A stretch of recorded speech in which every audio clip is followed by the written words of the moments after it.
Hey guys, what is going on? This is Touchdowns to Home Runs, and we got another What Ifs episode. Now, if you don't know what that is, a What If episode is basically where we take these crazy ideas that could happen in sports, and I just discuss what my opinion is and what I will think would happen if this thing actually was to happen. So for this episode, this one actually isn't that crazy of an idea because it has been talked about a lot. But we have, what if the college football playoff actually extended to 8 teams?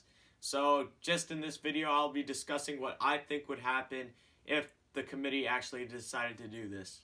If you are a college football fan, which you probably are if you're watching this video, you know that there has been a lot of discussion about there being an 8-team playoff, mostly because of UCF, because they went undefeated like last year and in this regular season, and they were complaining that they didn't get into the playoffs because there's only 4 teams, and the committee just felt like they were better teams than them because they're a group of 5 team.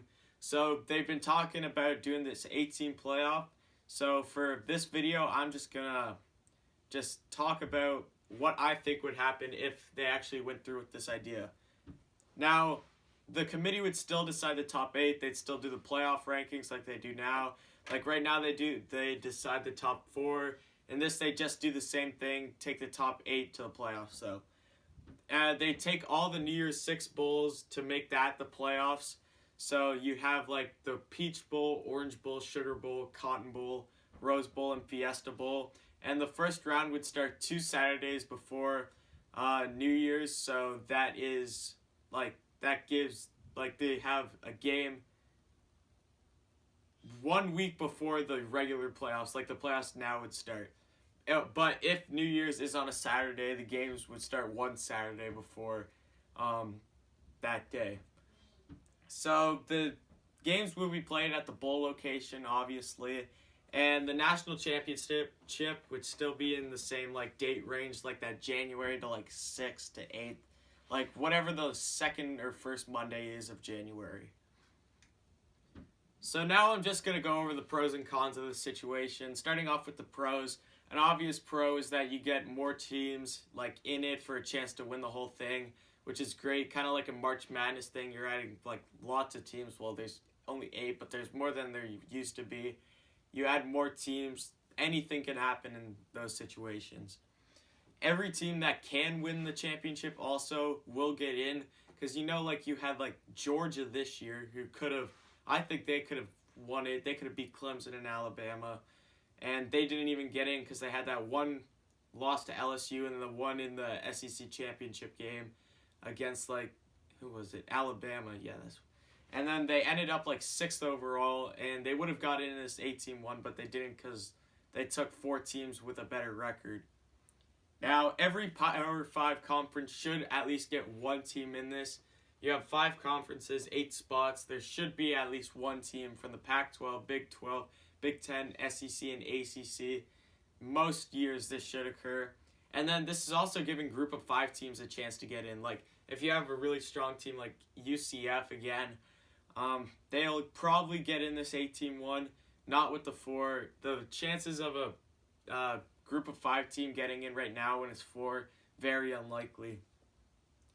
Conferences can also have more than 1 team. I know we saw it with the SEC, I think last year in 2017, where you had Georgia and Alabama.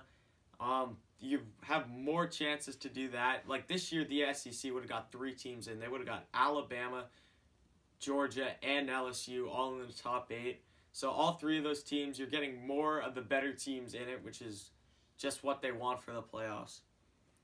Now, players on the teams wouldn't skip these games for the draft because it is the playoffs. You go and you see now, if a team's not in the playoffs, you'll have players skip.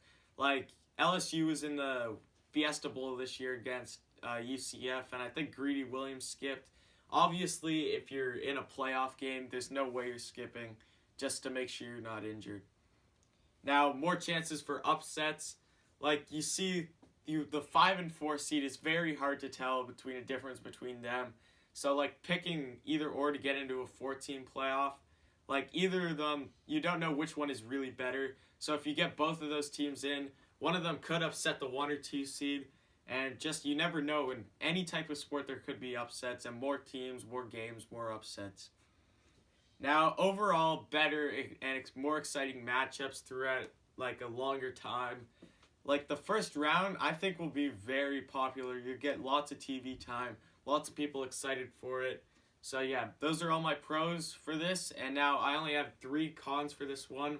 Now the first big con, and I think the main reason why they're not doing this right now, is because they are students, and this is taking away like 3 weeks of their education. Well, up to 3 weeks, depending if you make it to the finals. And like most of them aren't going to the draft, and they still need to focus on their education. And this might be during like exams week, and just it's interfering. It takes up a big chunk, like almost a month just dedicated to this playoff. Now this also takes away the bigger bowl games for like the 9, 10, and 11 seeds and so on. Like you don't have the Fiesta Bowl anymore, which is usually one that you'll see like UCF or teams like that get in, so there will be no more of those. And then most of the New Year's 6 games won't be played on New Year's anymore, because like it all depends on where the Saturday falls. The chances, you have a 1 in 7 chance of it actually being played on New Year's, and that's only 2 games, so it takes away that. So in the end, I really would like to see an 18 playoff. I feel like just for the excitement of college football, make it a lot better. But the chances look slim because of the students, and they still need to like do all their work and stuff. But thanks for watching this video, guys. I do a lot of college football stuff, so if you're a big college football fan, subscribe, like and comment any other videos you want me to do, and yeah, see you again next time.